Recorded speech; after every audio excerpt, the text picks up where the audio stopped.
இன்றைய நாளுக்கான ஆசீர்வாதமான வசனம், கர்த்தருக்கு பயப்படுகிற பெரியோரையும் சிறியோரையும் ஆசீர்வதிப்பார். ஹல்லேலூயா.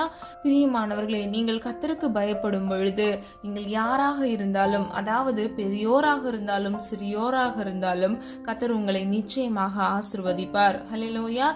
நீ விசுவாசித்தால் தேவனுடைய மகிமை காண்பாய் என்று வேதம் சொல்லுகிறது. விசுவாசிக்கிறவனுக்கு எல்லாம் ஆகும் என்று வேதம் சொல்லுகிறது. அப்போ பிரியமானவர்களே, கர்த்தருக்கு பயப்படும் பொழுது கர்த்தர் உங்களை நிச்சயமாக ஆசீர்வதிப்பார். கர்த்தருக்கு காத்திருக்கிறவர்களுக்கோ கிருபை உண்டாகிறது என்று வேதம் சொல்லுகிறது. அப்போ பிரியமானவர்களே, கர்த்தருடைய சமூகத்தில் உங்களுடைய விண்ணப்பங்களை வைத்து பதிலுக்காக காத்திருக்கிற உங்கள் ஒவ்வொருவரையும் கர்த்தர் தாமே ஆசீர்வதித்து பாதுகாப்பாராக.